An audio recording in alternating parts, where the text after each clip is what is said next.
Comenzamos ahora ya sí un nuevo filandón, ya estamos preparados para charlar con, como les decíamos, Elías Rodríguez Ferri. Muy buenas noches. ¿Qué tal? Buenas noches. Muchas gracias por acompañarnos. El agradecido soy yo. Porque además seguro que, como decíamos antes, nos va a poder arrojar mucha luz sobre algunas de las cuestiones que ahora nos inquietan o de las que oímos mucha información y a veces no sabemos muy bien por dónde guiarnos. Nos vendrá bien su punto de vista para ello, para abordar todas esas cuestiones relacionadas con la pandemia y con la situación actual que vivimos. Nos acompañan Juan Francisco Martín, el director de La Ocho León. Muy buenas noches. Buenas noches. El director del Diario de León, Joaquín Torné. Muy buenas noches. Buenas noches. Y también desde Ponferrada, la directora de La Ocho Bierzo, Marisa Vázquez. Muy buenas noches, Marisa. Muy buenas noches a todos. Gracias a los tres por acompañarnos en este programa para La Ocho León y para La Ocho Bierzo, y que también mañana podrán leer en el Diario de León. Y comenzamos ya por ponernos en situación, Elías, conociendo un poco cómo ve usted la situación actual. ¿Qué radiografía haría o qué fotografía del momento en el que ahora mismo nos encontramos? Bueno, pues con la incertidumbre del caso, porque la verdad es que nos enfrentamos con un virus nuevo, con algunos parientes que ya conocíamos desde 2002 y que los veterinarios conocíamos desde hace ya casi un siglo. Pero evidentemente ha sido desde comienzos de este siglo XXI cuando la sorpresa, que ha sido sorpresa relativa para algunos, sobre todo los científicos, ya venían advirtiendo de que este tipo de partículas víricas encerraban muchas sorpresas, ¿no? El famoso SARS, el síndrome respiratorio agudo grave, que emergió también en China en 2002-2003 y luego más recientemente, aproximadamente en 2010, entre 2010 y 2012, y que aún se mantiene. El primero desapareció, pero el segundo sigue activo, el MERS, el síndrome respiratorio de Oriente Medio, pues era una señal de alerta y no fueron pocos los científicos que de alguna forma pusieron en conocimiento, pero con poco éxito, responsables políticos o de otro tipo de las naciones del mundo, de que había que estar prevenidos porque se aventuraba la posibilidad de una enfermedad de grandes dimensiones, que incluso la Organización Mundial de la Salud le puso nombre, le denominó enfermedad X en un informe que emitió en 2018. Entonces, pese a todo, yo creo que las dimensiones han sobrepasado cualquier previsión que se pudiera hacer. La verdad es que estamos viviendo la pandemia en directo, cosa que no ocurrió, por ejemplo, en anteriores eventos. La que más cercana nos viene a la memoria es la mal llamada gripe española del 18, para la que se estimaron entre 50 y 100 millones de víctimas mortales. Pero en esta, pues prácticamente los medios de comunicación, las nuevas tecnologías, pues nos están casi anunciando con el desayuno todos los días de la cantidad de contagios que ya van por encima de 104 millones, me refiero, de los fallecimientos y de todos los avatares que trae consigo un problema como este, en el que además de los problemas sanitarios pues hay multitud de quebrantos de todo tipo, y ya no solo se refieren que ya sería suficiente a los fallecimientos, sino a las secuelas, la angustia, el malestar.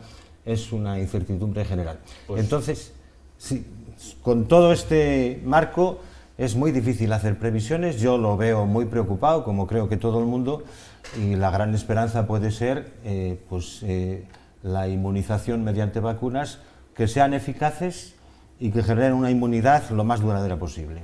Precisamente le voy a decir que ahora vamos poco a poco intentando ordenar todo este caudal informativo y todos estos frentes abiertos. Juanfran. Bueno, vivíamos en un mundo donde creíamos que todo estaba controlado, que éramos inmunes a casi todo. A mí me gustaría saber, para los expertos, ¿qué tiene este virus que no han tenido otros? Sobre lo primero, vivíamos en un mundo artificial. En el siglo pasado hubo 3 acontecimientos muy importantes. Algunos se desarrollaron antes, pero digamos que tuvieron la mayoría de edad en pleno siglo XX, que fueron el descubrimiento de los antibióticos, el desarrollo de las vacunas y el saneamiento de las ciudades, tanto en la disponibilidad de agua potable como en la evacuación de los residuos, que era un grave problema. Y allá por mitad del siglo XX se alzaron voces, yo creo que fuera de control, diciendo que las enfermedades infecciosas estaban dominadas. Y ha sido sobre todo en la segunda mitad, pero sobre todo en el último tercio, cuando han aparecido bueno, pues un sesgo nuevo en las enfermedades, no solo esta. Lo que pasa es que esta, que ahora me ocupo de ella, tiene, digamos que otras connotaciones, que fueron la emergencia. Aprendimos todos a saber lo que era una enfermedad emergente. Y la primera noticia de una enfermedad emergente se señaló, se editó en los Estados Unidos allá por los años 60 en una enfermedad del ganado, una piroplasmosis equina. Pero sobre todo fueron en la década de los 80 cuando el Instituto de Medicina de los Estados Unidos publicó unas monografías que hablaban de enfermedades emergentes, riesgos para la salud en los Estados Unidos. Y a partir de ahí ha sido un acontecimiento pues completamente continuo. Se empezaron a celebrar congresos, la gente empezó a ver que las enfermedades a partir de ese momento tenían algo que no venían siendo consideradas las enfermedades infecciosas tradicionales. Aparecían de repente, eran de una difusión explosiva, unas veces eran muy graves, otras no tanto. Aparecían sistemas de transmisión nueva, por ejemplo, se empezó a pensar ya en que los alimentos eran, digamos, un eslabón importante en la difusión de las enfermedades, y los científicos y los responsables sanitarios, tanto del hombre como de los animales, empezaron a preocuparse de estos problemas. Ha venido después otra cuestión que yo creo que es particularmente interesante, y es la recopilación de factores que condicionan la emergencia. Y claro, hay factores ambientales, de los propios patógenos que están implicados en la emergencia, y por encima de todo, probablemente por encima de todo, el ser humano. Son los factores antropogénicos. El hombre, yo creo que, pues un poco en el sentido de lo que hablábamos antes, de que pensaba que dominaba este tipo de problemas, pues digamos que ha entrado en territorios que no le correspondían, en territorios que estaban formando nichos estables durante miles de años, y lo que se han introducido son, pues eso, modos de difusión nueva, la posibilidad de transmisión de patógenos que no lo eran porque estaban adaptados a los animales, y entran desde los animales salvajes a los domésticos, desde los domésticos a los salvajes, y de unos y otros al hombre, con un contexto general que es el medio ambiente. Sí, sí, le iba a decir, los investigadores de la OMS ayer certificaron que el virus es de procedencia animal. Desde el principio se dijo que era de procedencia animal, aunque había siempre la duda de que era un virus de laboratorio, etcétera, etcétera. Si es un virus animal, ¿por qué los veterinarios no han ocupado un lugar preeminente en la gestión del virus, de la lucha contra el virus? Pues lamentablemente, pues porque la sociedad yo creo que no ha valorado suficientemente a los veterinarios en el contexto de un problema como este, que yo creo que, bueno, pues toda la vida hemos estado atendiendo a una medicina de poblaciones. Hay una frase de Pasteur que dice que el médico cura al hombre y los veterinarios cuidan a la población, a la humanidad. Y yo creo que es muy cierta, porque más allá de la medicina de animales domésticos de compañía, el veterinario de lo que se ocupa son de grandes poblaciones. Los animales domésticos productores de alimentos tienen poco sentido a nivel individual y solamente se consideran fundamentalmente a nivel de poblaciones que muchas veces son vamos, decenas de miles, incluso millones. Gracias a eso, pues ha reducido el costo de producción de proteína de calidad y se ha puesto al alcance de poblaciones en las que antes era imposible pensarlo. Yo creo que los veterinarios hubieran hecho un buen papel en este país, sobre todo en las fases iniciales, porque es clave. En un problema de grandes dimensiones como son el que nos está ocupando, las actuaciones, bueno, es como una carrera desenfrenada con el enemigo. No tienes que llegar antes, porque si no llegas antes, después recuperar el terreno perdido cuesta muchísimo trabajo. ocurrió con, digamos, la limitación de las entradas, ocurrió con los diagnósticos al principio, está ocurriendo ahora con las vacunas, si es que es una sucesión de acontecimientos que no termina. Y sin embargo, los ejemplos de otros países, lo hemos dicho muchas veces, han ilustrado de que el veterinario, claro que vale. ¿Cómo no va a valer? Vale para mucho más que para aquello que se ha estado utilizando. Mire usted, el responsable del control de la pandemia en Alemania ha sido un veterinario. Una de las personas más prestigiosas del Comité Asesor de la Unión Europea es un veterinario holandés. El CEO de Pfizer es un veterinario.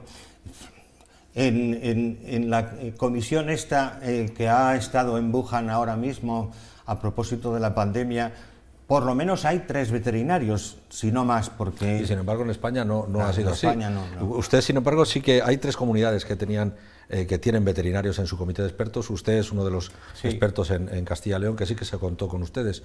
Sí. Pero, por ejemplo, para no mirar al pasado, para mirar al futuro, ¿las vacunaciones se va a contar con ustedes? Pues hay, yo creo que, bueno, muy pocas noticias al respecto. Se ha oído que la Comunidad Valenciana contaba con los veterinarios para las vacunaciones y poco más. Yo creo que me parece que el tema termina ahí. Yo no tengo más información al respecto.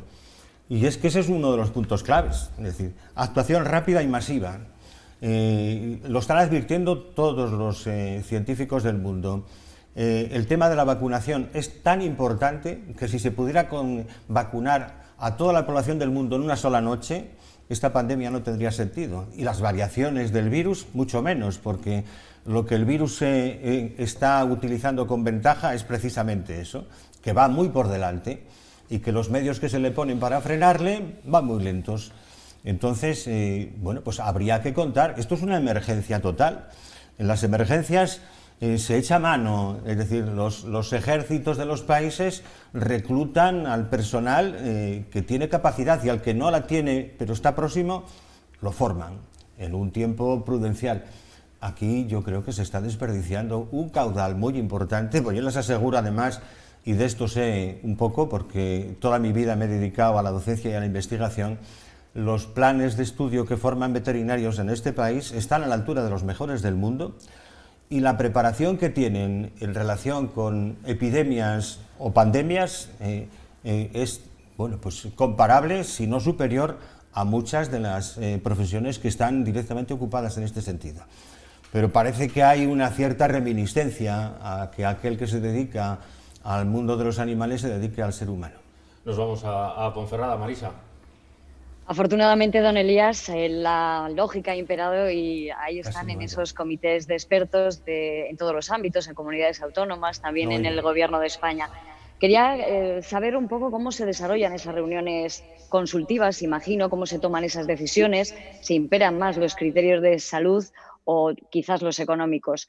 Y sobre todo, si sus decisiones son vinculantes. En el caso de la Junta, del que usted es miembro, entiendo que una vez que se toman decisiones en común, la Junta las asume o tiene esa discrecionalidad a la hora de tomar esas decisiones y establecer esas restricciones. A ver, el Comité de Expertos de la Junta de Castilla y León funciona fundamentalmente con, creo que somos 20 expertos de distintas profesiones, fundamentalmente médicas, como es lógico. Yo soy el único veterinario que está en el comité.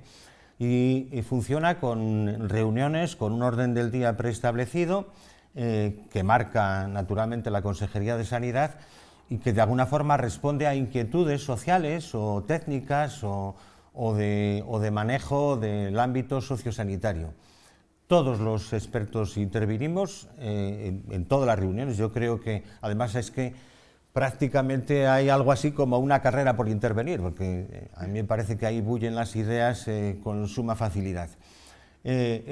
Las conclusiones que salen de las reuniones, yo supongo que las elevan al Consejo de Gobierno de la Junta de Castilla y León y adopta las que le parecen oportunas. Es decir, la vinculación, naturalmente, un comité de expertos lo que hace es opinar, establecer en algunos casos recomendaciones y después el Ejecutivo pues toma para él aquello que le considera conveniente. En 2 ocasiones el comité de expertos se ha reunido con el Consejo de Gobierno, la Junta de Gobierno de Castilla y León, con su presidente al frente. Una de ellas, pues con cierta independencia entre el comité de expertos y la Junta de Gobierno, y la otra integrándonos en el propio Consejo de Gobierno, es decir, como si se hiciera una absorción temporal o provisional, y allí pues hemos opinado, y cada cual ha establecido las consideraciones que le han establecido oportuno, y poco más le puedo decir. Desde luego el comité tiene un portavoz, tiene una presidenta en este caso y un secretario, que son, yo creo que personas más autorizadas que yo para decir qué es lo que pasa allí dentro. Hoy, por cierto, precisamente, don Elías, nos han enviado, yo creo que eso sí que es interesante y a lo mejor es hasta una primicia, nos han enviado la colección de actas de todas las reuniones. Yo me incorporé en el mes de abril, yo no estuve al principio, hubo una cierta presión desde fuera y yo me incorporé después que lo habían hecho ya el propio comité desde el mes, yo no sé si el comité se formó a finales de marzo, yo desde luego en abril, y me da la impresión de que dentro del plan de transparencia de la Junta de Castilla y León las actas son accesibles a los medios de comunicación, eso me ha parecido entender. A colación, respecto a esta transparencia, teniendo en cuenta los precedentes nacionales y la polémica en torno a ese comité de expertos que desconocíamos sus identidades, ¿en algún momento alguno de los miembros del comité de expertos de Castilla y León ha pedido, ha solicitado ese anonimato a la Junta para que no se divulgue su identidad? No, nunca. Nunca. Yo creo que, además, digamos que el curso ha sido muy positivo siempre. Se han abordado probablemente cuestiones que se podrían haber abordado más, pero eso ya tampoco depende de nosotros. Han habido épocas en las que nos hemos estado reuniendo todos los martes, otras veces ha habido más espacio. No ha sido necesaria votación nunca, y una cosa muy importante es que la reunión de los comités, del comité en este caso, las reuniones nunca han terminado en el periodo en el que físicamente estábamos celebrando la reunión, sino que han continuado pues prácticamente de una forma permanente a lo largo del espacio intermedio que existe entre una reunión y otra. Y no pocas veces los fines de semana han sido de trabajo permanente, porque es que además uno de los expertos planteaba una cuestión que suscitaba un debate, se incorporaban otros y aquello era una cuestión que no terminaba nunca de participaciones. Yo creo que ha funcionado bien. Sí, pero le preguntaba si alguno de los miembros del Comité de Expertos de Castilla y León ha preferido que no se supiese que formaba parte de él, no dar ese nombre y apellidos como ocurrió en el ámbito nacional. No. Yo creo que no. Vamos, no tengo constancia de nada parecido a eso. Yéndonos al punto de conocer desde dentro cómo se trabaja y lo que se está haciendo desde la Junta de Castilla y León, vivimos en un mundo donde la pandemia se mueve de maneras diferentes. ¿En qué situación está Castilla y León y en qué situación está León respecto a ese movimiento nacional y mundial? Yo creo que está en el contexto general, con las salvedades que puede hacer un veterinario en relación con cuestiones que han salido antes. A mí me parece que los esquemas son muy similares y yo creo que Castilla y León, hombre, no conozco en profundidad lo que hacen o han hecho otras comunidades, pero a mí me parece que no lo ha hecho mal, en el sentido de que se han tomado decisiones valientes, en algunas ocasiones podrían haber sido mucho más valientes, a la hora fundamentalmente de establecer pues medidas de cierre perimetral. Han tenido no pocas veces, claro, que atender a demandas de la sociedad civil, no técnica, en relación con este tipo de problemas y tratando de salvar en la medida de lo posible pues aspectos económicos que son muy importantes, porque al final la economía genera también pues problemas sanitarios. ¿En ese comité forma parte también la economía como parte de los asuntos? ¿O solo se habla de ámbito? No, solo se habla de sanidad. Que yo sepa, no hay ningún experto en economía. Lo que ocurre es que la economía también se aborda desde el punto de vista epidemiológico y sí que hay epidemiólogos. O sea que de alguna forma yo creo que sí que las voces se han oído. Y yo, que además he intervenido muchas veces y tengo muy asumido que el papel de la sanidad animal como un componente que aborda la ciencia veterinaria tiene esas dos entradas. Es ciencia sanitaria, pero es ciencia económica, porque evidentemente pongámonos en el supuesto de algo que aquí se nos antoja muy difícil de ver, porque no se da muchas veces, pero se da en otros escenarios. Pero imaginémonos en un poblado remoto de la India o del África Central, donde una familia vive con 2 animales, y esos 2 animales se le mueren por una enfermedad que no es transmisible al hombre. A él no le generan ninguna enfermedad de por sí, pero sin embargo sufren los efectos, porque el quebranto económico al final lo que traduce es un quebranto sociosanitario. Ya, al hilo de esa respuesta, si ustedes tienen la responsabilidad del control de los alimentos, sí, y evidentemente esos alimentos acaban en la cadena alimenticia, todo esto ha sido una transmisión de un animal a una persona, sí, empezó así. ¿Qué es lo que estamos haciendo mal? Porque algo se está haciendo mal para que eso se transmita, ¿no? No, pero es que aquí la transmisión yo creo que tiene poco que ver en relación con los alimentos. Los alimentos no han... Estamos hablando de la COVID, ¿no? Sí. No, yo creo que en este caso ese es un problema fascinante, dicho desde la óptica de un científico, en este caso veterinario, que es el salto de la barrera de especie. Ese salto se puede producir, claro, a través de los alimentos, pero no es lo propio. Y en este caso particular es muy difícil pensar, ese puede ser un factor asociado, pero es muy difícil pensar que este haya sido el elemento principal. Para que un patógeno, que en su origen puede que no lo sea, en este caso lo situamos en el murciélago, el Rhinolophus affinis, que es, según parece, la especie de murciélago que alberga el virus más parecido al SARS-CoV-2, que es el RAT-G13. Tiene un parentesco de un 60,2% con este virus. Es un parentesco alto, pero insuficiente. Por eso se dice que es necesario un intermediario para completar la proximidad. Bueno, pues esa fuente de infección, para que pase a otros hospedadores, entre los cuales puede estar el hombre, sería el caso, lo que necesita son una serie de condicionantes muy complejos. Lo primero, que sea capaz, que exista alta prevalencia, en este caso del virus, que sea capaz de salir al exterior, y este es un problema auténticamente apasionante, porque los murciélagos, según parece, tienen unas condiciones que no tienen otras especies animales para albergar muchos agentes de enfermedad, que para ellos no son patógenos, con algunas excepciones, y para otros sí. Esos agentes salen al exterior es el ambiente, y aquí aparece una tercera pata de la mesa absolutamente clave.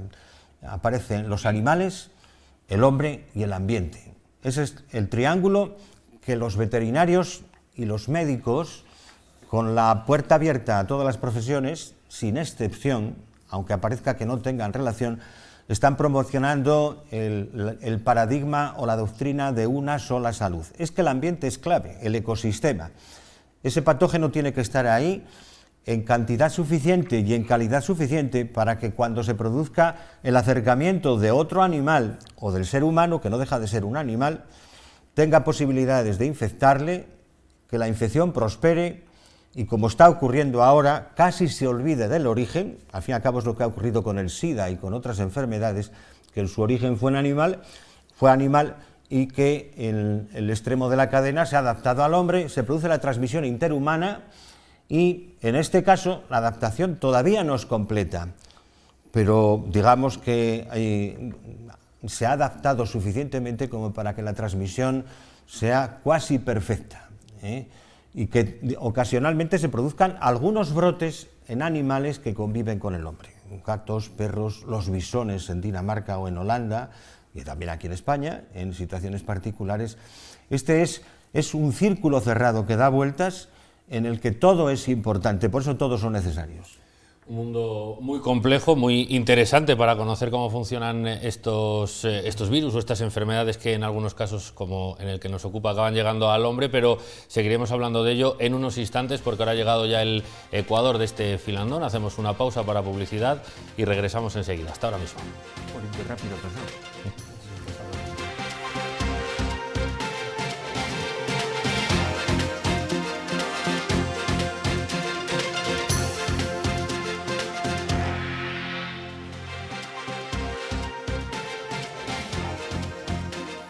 Continuamos en el filandón, en la 8 León y en la 8 Bierzo, aprendiendo un poco más de la COVID-19, conociendo un poco más este virus, esta enfermedad y cómo ha llegado a esta situación o cómo hemos llegado todos a esta situación después de este año ya casi que estamos a punto de cumplir de pandemia. Continuamos charlando con Elías Rodríguez Ferri y lo hacemos ahora desde Ponferrada. Marisa. Buenas noches de nuevo. La verdad es que después de escuchar al profesor da la sensación de que no estamos conociendo demasiado ante qué nos enfrentamos. Evidentemente, la pandemia está condicionando nuestras vidas, el temor al contagio, la incertidumbre precisamente sobre cómo se comporta ese virus está colmando la paciencia de los ciudadanos.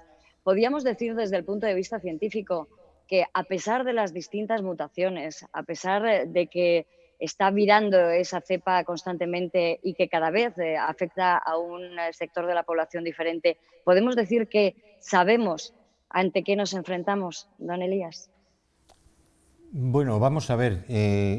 Yo creo que estamos aprendiendo constantemente acerca de este virus, a pesar de que los coronavirus se describieron en las aves en 1930, 31, la primera publicación es de 1936 y desde entonces no ha parado de describirse ejemplares de este tipo de virus, pues prácticamente en todas las especies. Hay coronavirus en el perro, en el gato, en los bovinos, en los rumiantes salvajes, etc. Y solamente hay 7 especies de coronavirus humanos, 4 que producen pues resfriado común, catarros, y 3 que son epidémicas, en este caso pandémicas. Es lógico pensar que los detalles finos todavía se nos vayan escapando.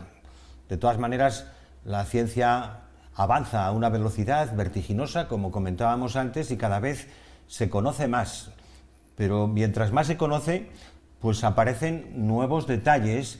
Es que lo que no se nos debe de olvidar es que estamos ante un elemento vivo, a pesar de que cuando explicábamos los virus en la universidad decíamos que era la frontera entre lo vivo y lo inerte y que incluso en algún momento se pensaba que eran más bien partículas inertes. El virus del mosaico de tabaco pudo cristalizarse como una proteína y se pensaba que estos pues eran algo distinto. Entonces yo soy muy optimista, es decir, hemos avanzado mucho y seguiremos avanzando más. Pero no lo sé, la ciencia a mí me parece que es la gran esperanza en relación con este problema. Se están utilizando vacunas que no se han comercializado en ninguna otra enfermedad hasta ahora mismo, que son las vacunas de ácido ribonucleico mensajero, y que están funcionando muy bien.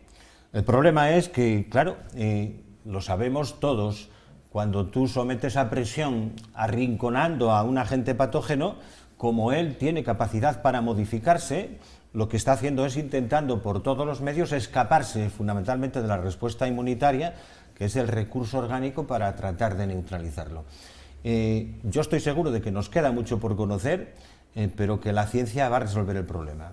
Entiendo que se puede generar algún paralelismo con otras patologías que también tuvieron su recorrido, como fueron las vacas locas, gripe A o incluso el ébola. ¿Hay alguna similitud? ¿Hubo algún aprendizaje respecto a esas otras pandemias que podamos aplicar a esta? Lo dije antes, son todas, tienen todas el rasgo común de que son enfermedades emergentes, son enfermedades que aparecen pues probablemente no de novo estaban en los animales, se ha producido un salto hacia la especie humana que no debemos de olvidar porque el 61% de las enfermedades infecciosas humanas son de origen animal y de las enfermedades emergentes el 75% son de origen animal. Los animales están, incluso para algunos, en la totalidad de las enfermedades infecciosas. Quizá la afirmación sea exagerada, pero lo que está ocurriendo es prácticamente lo mismo. Entonces, hay paralelismo, claro. No con las vacas locas, porque es un tipo de agente patógeno diferente, son proteínas modificadas después de la traducción en los ribosomas, pero sí con los otros. Y los virus de la gripe mutan mucho más que este virus, porque tienen una mecánica diferente. Sí, le voy a coger una frase que dijo en la primera parte de la intervención, que hablaba de la irrupción del hombre en terrenos que no le correspondían. Toda esta proliferación de virus y las mutaciones son una respuesta de la Tierra a la acción del hombre. Desde mi punto de vista, mayoritariamente sí. A mí me parece que el gran avance de la humanidad no ha contemplado precisamente que los ecosistemas están en un equilibrio inestable, en el que cuando se modifica cualquier parte del mismo, resulta todo modificado, se produce una perturbación.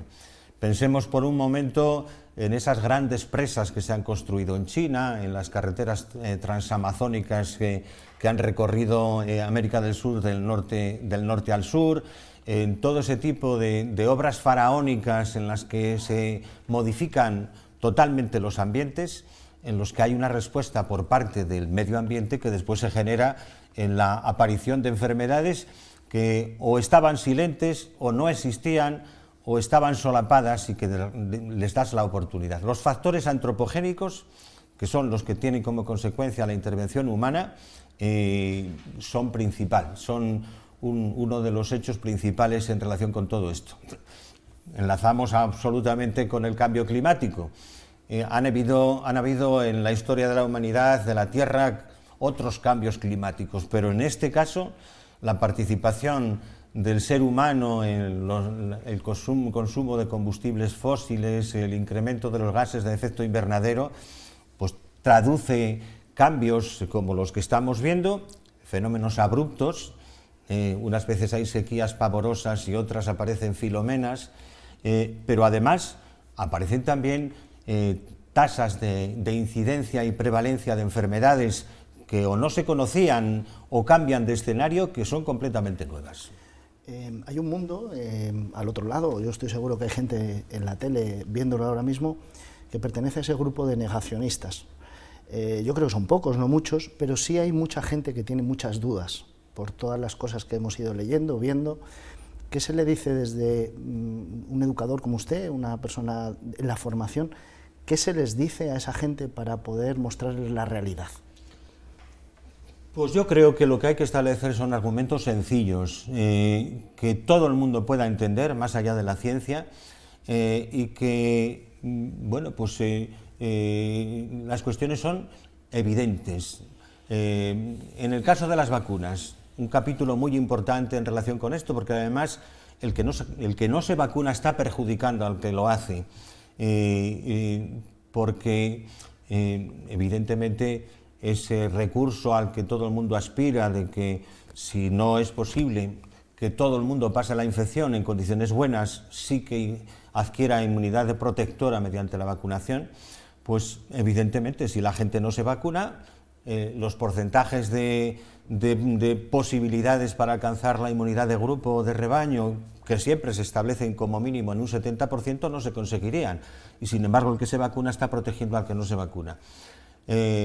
Las vacunas protegen más allá de la pandemia, pues por encima de 3 millones de vidas humanas solamente en el caso de los niños anualmente frente a enfermedades entéricas. Hay enfermedades erradicadas como la viruela, en el caso del hombre, la peste bovina, en el caso de los animales, y se han conseguido gracias a vacunas. Y a otras, si no se consiguen erradicar o eliminar, lo que se consiguen es controlar. La vacuna, o las vacunas en general, y fíjense que se habla de vacunas, vacuna viene de vaca, lo que quiere decir que la primera vacuna tuvo su origen en estos animales. Para mí no hay ninguna duda, es el invento más importante de la historia de la humanidad. Desde el punto de vista de protección de la salud, no hay nada que se le aproxime. Las vacunas no generan resistencias, que los antibióticos sí, los antivirales sí, cualquier otro recurso de tratamiento lo que produce es una respuesta por parte del agente patógeno. Las vacunas no. Las vacunas tendrán que ajustarse, porque de alguna forma se producen desviaciones en la proteína que induce la protección, pero son una herramienta limpia que no genera residuos y que además lo que pone de manifiesto es que no sirve para el momento en que se induce la inmunidad, sino que genera memoria, lo que quiere decir que quedan células especialmente sensibilizadas, lo que llamamos glóbulos blancos, linfocitos B y linfocitos T, que quedan programados o reprogramados para que ante una segunda exposición al patógeno respondan a mucha velocidad, ¿no? Y sean capaces de eso. Yo les diría que simplemente hagan caso de las evidencias y que no hay ningún recurso perfecto. Hay que asumir que puedan producirse fallos de praxis, de práctica o fallos de preparación, pero que básicamente en términos generales no tiene sentido negar las evidencias y en el caso particular de las vacunas no tiene sentido oponerse a la vacunación. Ahora están conviviendo 3 vacunas diferentes, están proliferando otras muchas de otras farmacéuticas. Respecto a esta administración de las vacunas, se está valorando, incluso yo creo que se va a confirmar desde el Ministerio, que no se vacune a pacientes hasta después de 6 meses de su diagnóstico. No sé qué base científica tiene esta resolución que se va a dar a conocer para cuestionar la efectividad de la administración de esas vacunas en pacientes que ya hayan pasado el COVID. Hasta 6 meses después del diagnóstico. Bueno, es una medida de precaución. La verdad es que el diagnóstico lo que establece es una condición, me refiero a que quiero entender que habla de diagnóstico positivo. Sí, sí, claro. De diagnóstico positivo. Bueno, realmente una vacunación lo que haría sería aprovechar a las células de memoria que se habrían excitado y organizado como consecuencia de la infección y establecería una dosis de recuerdo. Todo el mundo sabemos que las dosis de recuerdo en algunas vacunas son anuales o son fundamentalmente, a veces la segunda dosis se da a las 4 semanas, un mes, etc. Eso tendrá que ver, pienso yo desconocía esta noticia, tiene que ver, entiendo, fundamentalmente con la caída de los anticuerpos o de la inmunidad de base celular generada por la infección. Es decir, en diagnosticados positivos se habrá producido una respuesta inmunitaria que cae al cabo de 6 meses y entonces es cuando es necesario, fundamentalmente, estimular o reestimular las células que están ya programadas para que reinicien nuevamente la producción en mayores niveles de anticuerpos y de células de linfocitos T especialmente sensibilizados. Sí, existe ya el debate sobre la liberalización de las patentes, sí, para que las pueda fabricar cualquiera, ¿no? ¿La industria farmacéutica de León tiene capacidad para fabricar o adaptar estas vacunas que ya existen a la situación? ¿O? Desde luego, vamos, no tengo ninguna duda. León tiene un polo tecnológico, químico, farmacéutico, biológico, lo pregunto por eso, que es envidia de muchos lugares de España. Lástima que no se promocione suficientemente.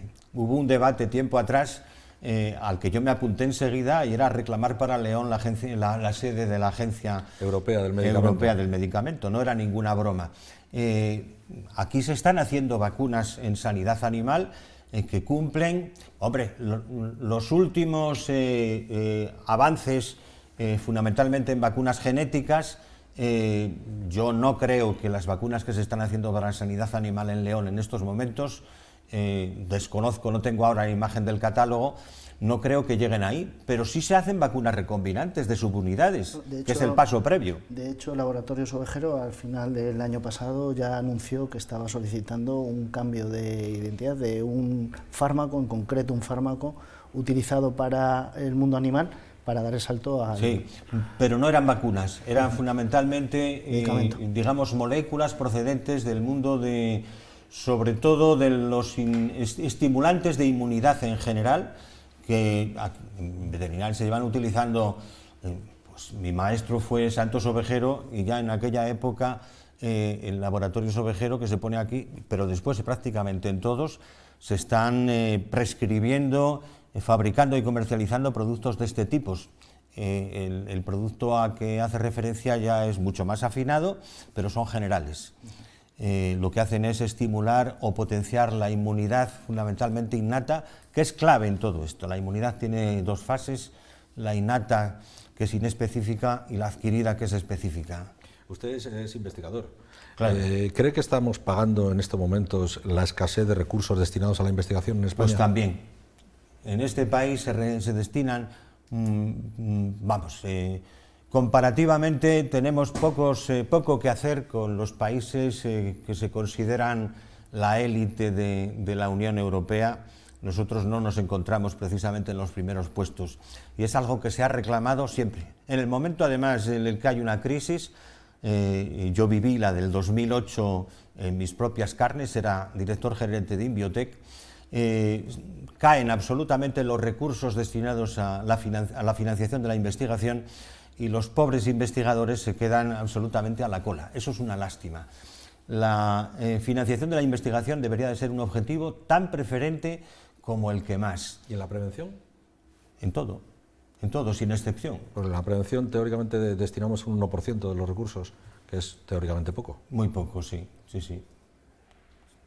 Sin embargo, don Elías, está claro que la investigación en España tiene un alto nivel, incluso se está hablando de la vacuna que está elaborando el CSIC como la más eficaz de las que se están conociendo hasta ahora. Evidentemente no hay muchos recursos en investigación, sin embargo nuestros investigadores son de máximo nivel. Ese es el gran milagro de este país, ¿no?